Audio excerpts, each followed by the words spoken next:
Assalamualaikum warahmatullahi wabarakatuh. Baik teman-teman sekalian, ketemu lagi dengan saya Febrianto Paningan. Saya mahasiswa tafsir hadis YIN Sultan Ame Gorontalo, jurusan Ilmu Quran dan Tafsir. Di video kali ini saya akan menjelaskan sedikit materi tentang al-ahkam.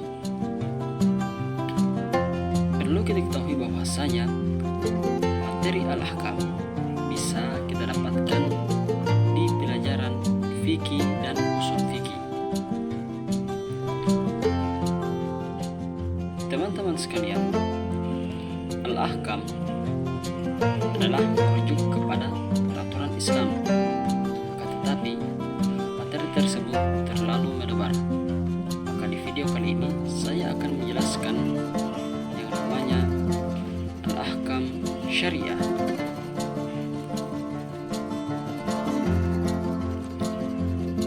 Di dalam al-ahkam syariah ada yang namanya pengertian al-ahkam syariah. Ada bentuk-bentuk hukum wadi'i dan bentuk-bentuk hukum syari'. Yang pertama saya akan menjelaskan tentang pengertian al-ahkam syariah.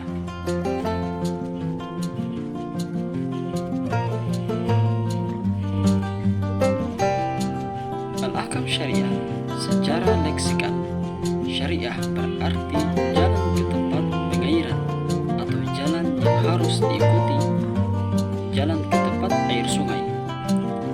Arti terakhir digunakan oleh orang Arab sampai sekarang untuk maksud kata syariah, atau dari definisi lain bahwa kata syariah berasal dari kata syara'a al-sya'i yang berarti menerangkan atau menjelaskan sesuatu. Selanjutnya yaitu bentuk-bentuk hukum syar'i. Di dalam bentuk-bentuk hukum syar'i ada yang namanya fardu. Fardu ialah sesuatu yang dituntut oleh syara' supaya dikerjakan, dan tuntunan itu adalah tuntunan yang pasti berdasarkan dalil qat'i yang tidak ada kesamaan lagi. Contohnya adalah rukun Islam yang 5 yang tuntunannya berdasarkan Al-Quran Al-Karim. Yang kedua, wajib. Wajib ialah sesuatu yang dituntut oleh syara' untuk dilakukan, dan tuntutan itu adalah tuntutan yang pasti berdasarkan dalil zanni yang ada kesamaan padanya. Contohnya seperti zakat fitrah, salat witir, dan salat 2 hari raya atau salat 2 rakaat hari raya.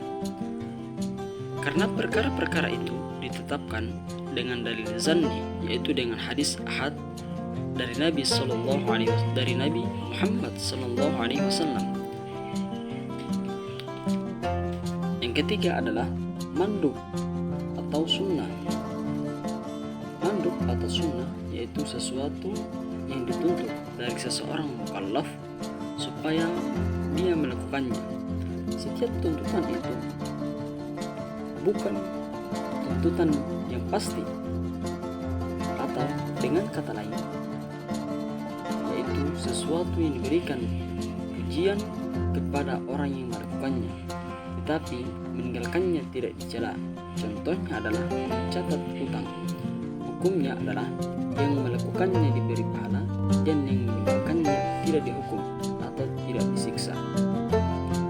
Tapi Rasulullah SAW mencela orang yang meninggalkannya.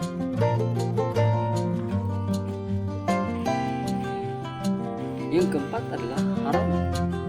Haram ialah sesuatu yang dituntut oleh syara' untuk ditinggalkan dengan tuntutan yang jelas dan pasti. Menurut ulama Hanafi, haram ialah sesuatu yang perintah meninggalkannya ditetapkan berdasarkan dalil qat'i yang tidak tidak ada kesamaran. Contohnya adalah pengharaman zina dan pengharaman mencuri. Hukumnya ialah perkara-perkara itu wajib dijauhi dan pelakunya dihukum atau disiksa. Yang kelima ialah makruh tahrim.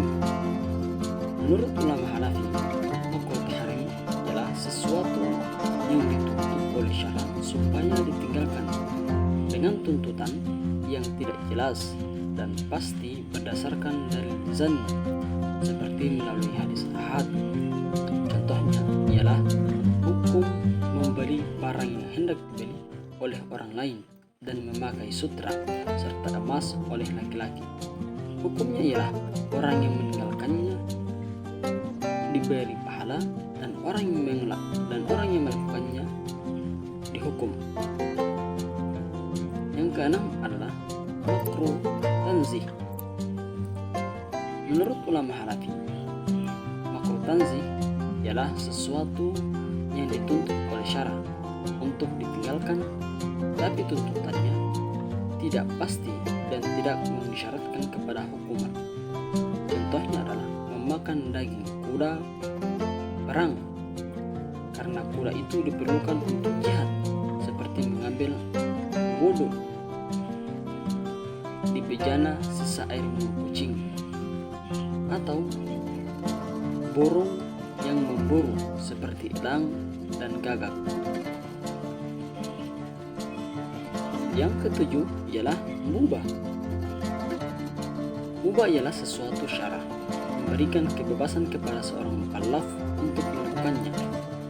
Contohnya adalah makan dan minum. Hukum asal dari segala sesuatu adalah mubah selama tidak ada larangan dan pengharaman. Hukumannya adalah tidak ada pahala dan tidak ada hukuman atau siksa bagi orang yang melakukannya ataupun orang yang meninggalkannya, kecuali dalam kasus apabila meninggalkan perkara mubah itu akan menyebabkan kebinasaan. Dalam keadaan seperti ini, maka makan menjadi wajib dan meninggalkannya adalah haram untuk menjaga nyawa.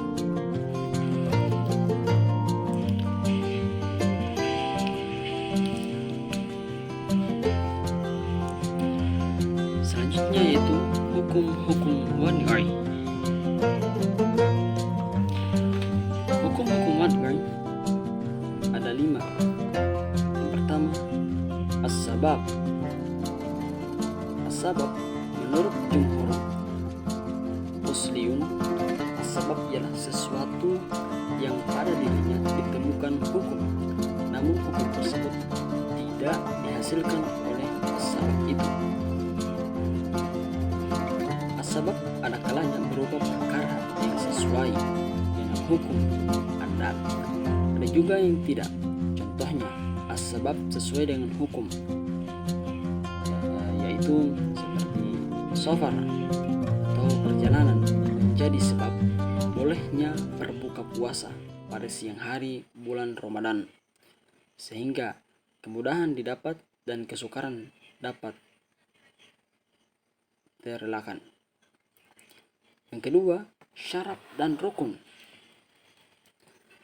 Syarat ialah sesuatu yang mewujudkan sesuatu yang kewujudannya dan ia merupakan unsur luar dari hakikat sesuatu itu. Umpamanya adalah wudhu menjadi syarat bagi sholat dan ia merupakan unsur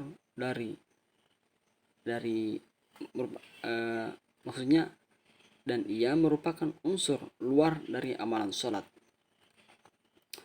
Yang ketiga, mani. Mani adalah sesuatu yang kewujudannya menyebabkan ketiadaan hukum atau menyebabkan batalnya as-sabab. Contoh adanya utang dalam zakat dan menghalangi kewajiban zakat. Yang keempat adalah sah atau siha, rusak atau fasad, dan batal atau butalan. Siha atau sah ialah sesuai dengan perintah syara. Sihah ialah sesuatu yang sempurna, rukun dan syaratnya sama seperti yang dituntut oleh syara. Sahnya ibadah menurut ahli fikih ialah berlangsung amalan ibadah dengan cara yang sudah dapat menggugurkan tuntutan syara, sehingga tidak perlu diqada. Para ulama sepakat bahwa ibadah ada kalanya yang sah dan ada kalanya yang tidak sah. Ibadah yang tidak sah ada kalanya batal atau batil atau rusak. Yang kelima adalah ada atau tunai, i'adah atau mengulang, dan qada. Ada ialah melaksanakan kewajiban dalam waktu yang telah ditetapkan oleh syara. I'adah ialah melakukan perkara wajib untuk kedua kalinya dalam waktunya, seperti mengulang sholat bersama-sama dengan jamaah. Sedangkan qada ialah melakukan perkara yang wajib setelah habis waktu. Mengqadakan sholat fardu adalah suatu perkara yang wajib.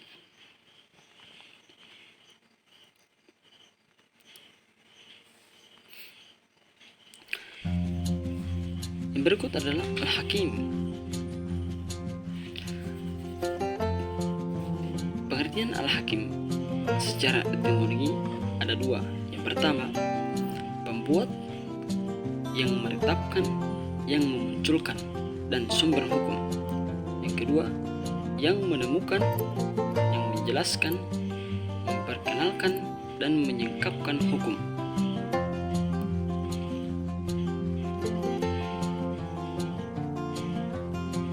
Hakim merupakan persoalan mendasar dalam usul fikih karena berkaitan dengan siapa pembuat hukum sebenarnya dalam syariat Islam. Dari pengertian pertama di atas, hakim adalah Allah Subhanahu wa Ta'ala, ialah pembuat hukum dan satu-satunya sumber hukum yang dititahkan kepada seluruh mukallaf. Ulama usul fikih menetapkan sebuah kaidah yang berbunyi, dalam al-ahkam syariah tidak ada hukum kecuali bersumber dari Allah Subhanahu wa Ta'ala.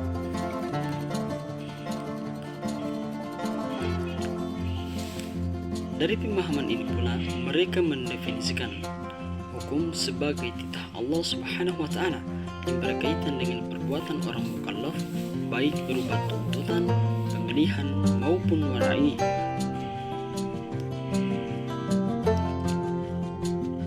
Berikut alasannya. Alasan-alasan bisa kita dapatkan dalam Quran surah Al-An'am ayat 57, dalam Quran surah Al-Maidah ayat 49, dalam surah Al-Maidah ayat 44, dan dalam hukum suatu perkara hendaklah merujuk kepada Al-Quran dan Sunnah. Dan yang terakhir, dalam Quran surah An-Nisa ayat 65.